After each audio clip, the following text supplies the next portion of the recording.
વિદ્યાર્થી મિત્રો, આજે આપણે ધોરણ 7 ની અંદર વિષય ગણિતની અંદર પ્રશ્ન 3 નીચેના દાખલા ગણો અસાઇનમેન્ટની અંદર એનું સંપૂર્ણ સોલ્યુશન આ વિડીયોમાં આપણે કરવાના છે। આગળની વિડીયોમાં આપણે પ્રશ્ન નંબર 2 સુધી અભ્યાસ કરી ચૂક્યા છીએ અને અન્ય વિષયના વિડીયો પણ આપણી ચેનલ પર મૂકેલા છે, ત્યાંથી તમે જોઈ શકો છો। પ્રકરણ 9 છે। પહેલો પ્રશ્ન છે, સમાંતર બાજુ ચતુષ્કોણ XYZW માં YZ બરાબર 8 સેમી છે। જો ચતુષ્કોણનું ક્ષેત્રફળ 120 સેમી સ્ક્વેર હોય તો રેખાખંડ YZ પરના વેધ રેખાખંડ XM નું માપ શોધો। તો વિદ્યાર્થી મિત્રો, આ જે XM છે એનું આપણે માપ શોધવાનું છે આ વેધનું।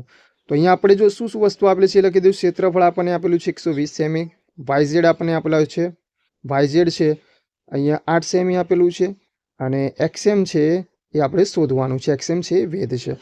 તો જો વિદ્યાર્થી મિત્રો, અહીંયા જે ક્ષેત્રફળ છે એ આપણને XYZW નું આપેલું છે। XYZ અને આ W આ સમાંતર બાજુ ચતુષ્કોણનું ક્ષેત્રફળ આપેલું છે અને આ જે XM છે એને આપણે વેધ કહીશું અને અહીંયા XM આ આપણે વેધ કહીશું એટલે અને અહીંયા જે YZ છે આ અહીંયા YZ એને આપણે પાયો કહીશું। એ 8 સેમી છે। હવે આપણે સમાંતર બાજુ ચતુષ્કોણનું ક્ષેત્રફળનું સૂત્ર લખીશું। સમાંતર બાજુ ચતુષ્કોણ XYZW નું ક્ષેત્રફળ બરાબર પાયો ગુણ્યા વેધ। હવે ક્ષેત્રફળ છે આપણી પાસે 120, પાયો છે YZ છે ને વેધ છે XM। હવે 120 એમના એમ બરાબર એમના એમ YZ ની જગ્યાએ 8 સેમી અને ગુણ્યા આ XM છે આપણે શોધવાનું છે ત્યાં એમના એમ। હવે 8 છે એ આ બાજુ આવશે એટલે 120 ભાગ્યા 8 થશે।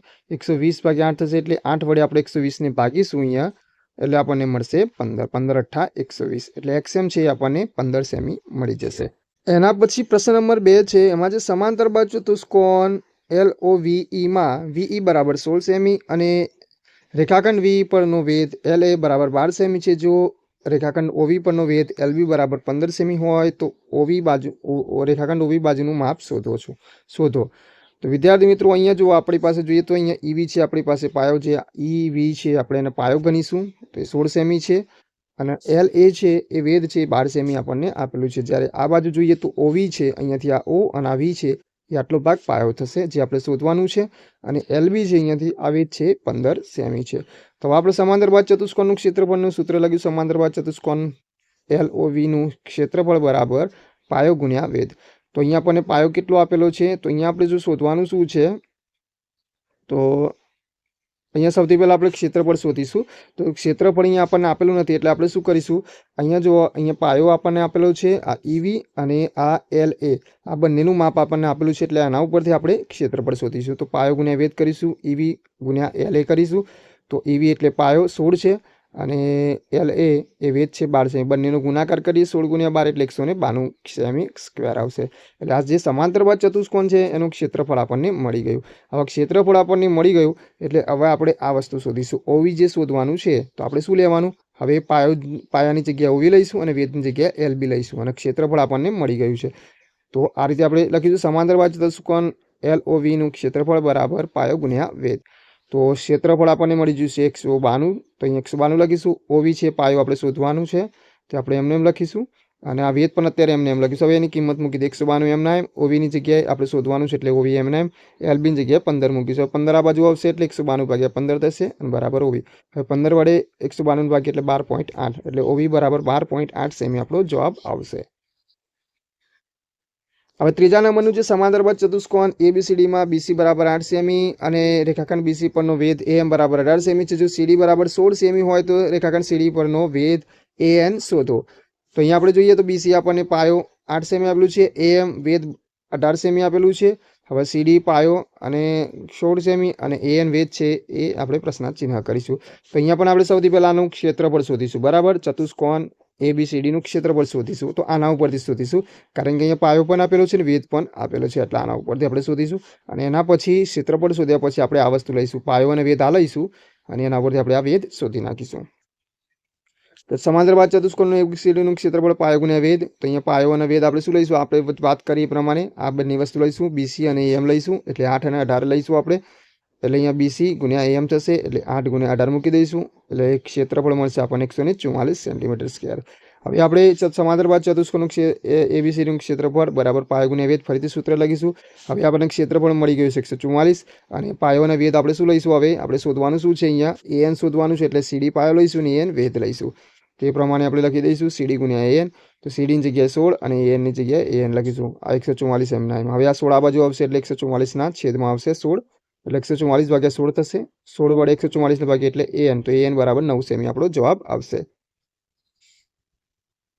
એના પછી છે સમાંતર બાજુ ચતુષ્કોણ એક્સ વાય ઝેડ ડબલ્યુમાં એક્સ વાય બરાબર 9 સેમીની એક્સ રેખાખંડ એક્સ વાયની સંગત વેધ ડબલ્યુએમ બરાબર 14 સેમી છે. જો રેખાખંડ વાયઝેડની સંગત વેધ ડબલ્યુએન બરાબર 16 સેમી હોય તો વાયઝેડ શોધો.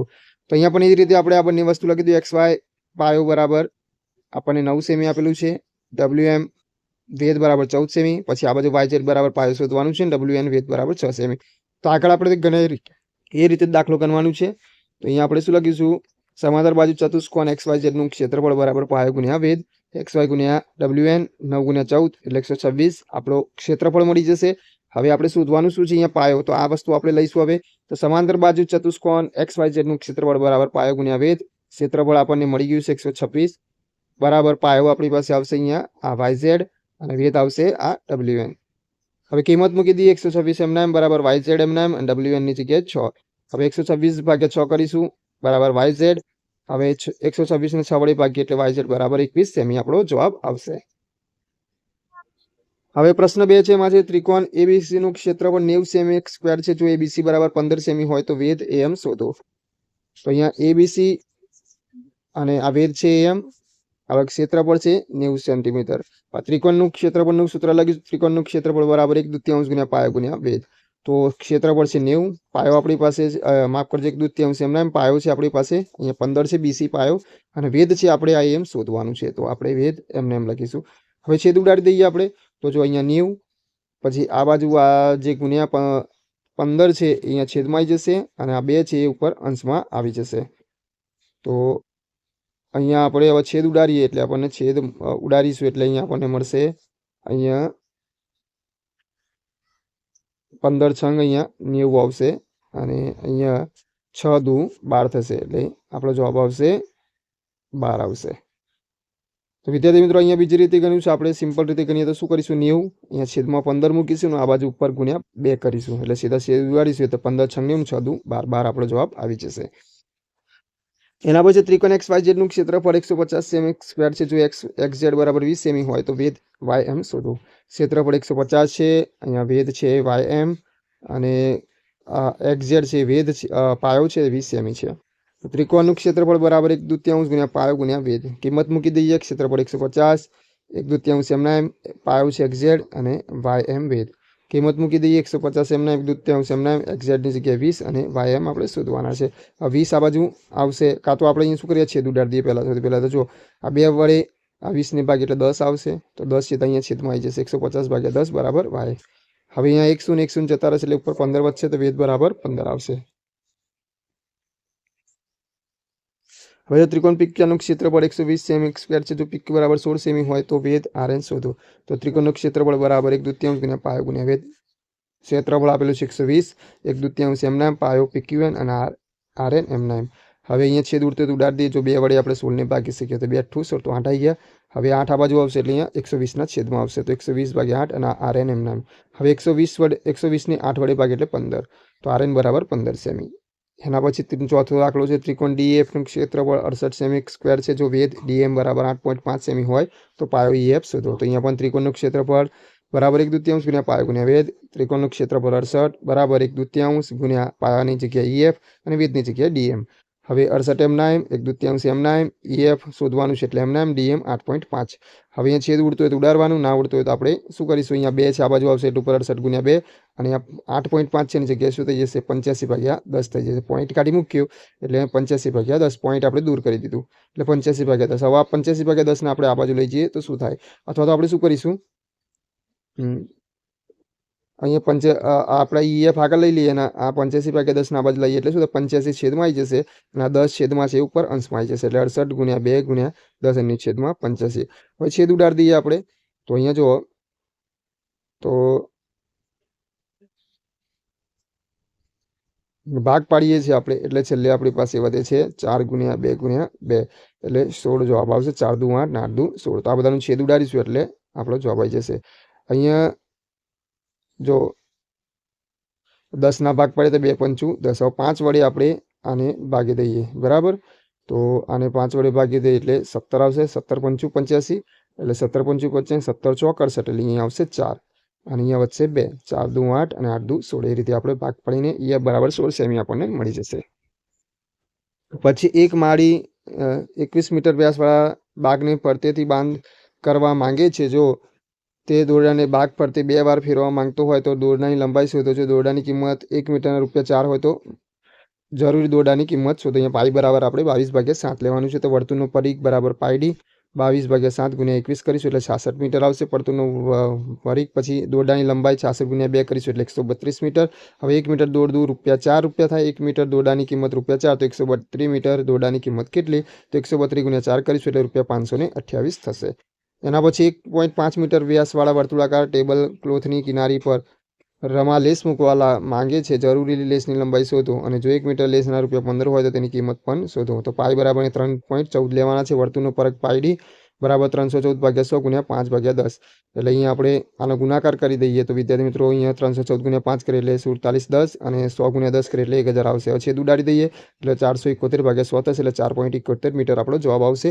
હવે 1 મીટર લેસના ₹15 તો 4.71 મીટર લેસના કેટલા? તો 471/100 × 15 કરીશું એટલે અહીંયા આપણે 471 × 15 કરીએ એટલે 7065 અને છેદમાં 100 પોઈન્ટ કાઢીએ એટલે ₹70.65.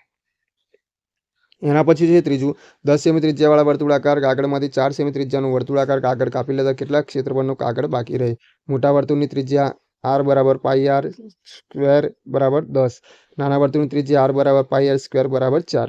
તો કાગળના બાકીના ભાગનું ક્ષેત્રફળ બરાબર પાઈ r સ્ક્વેર ઓછા પાઈ r સ્ક્વેર 2. તો માટે અહીંયા કોમન નીકળશે પાઈ પાઈ અને અહીંયા આપણને મળશે આઈનો વર્ગ અને આરનો વર્ગ અને આ બાજુ આરનો વર્ગ એટલે અહીંયા થશે પાઈ બરાબર r વત્તા r અને અહીંયા આવશે r ઓછા r. હવે એટલે અહીંયા આપણને મળશે 22/7 બરાબર 10 વત્તા 4 અને 10 ઓછા 4. 22/7 અહીંયા 10 વત્તા 4 થશે 14. અહીંયા 10 માંથી 4 જાય એટલે 6. હવે એનો ગુણાકાર કરીએ છેદ ઉડાડી દઈએ 7 દુ 14 એટલે અહીંયા 22 દુ 44 44 × 6 કરીએ એટલે 264 આપણો જવાબ આવશે. ચોથા નંબરનો દાખલો છે 2.8 મીટર ત્રિજ્યાના વર્તુળાકાર ટેબલની ઉપરની સપાટીને પોલિશ કરવાની છે. જો 1 મીટર સ્ક્વેર પોલિશ કરવાનો ખર્ચ ₹20 હોય તો કેટલો ખર્ચ થાય?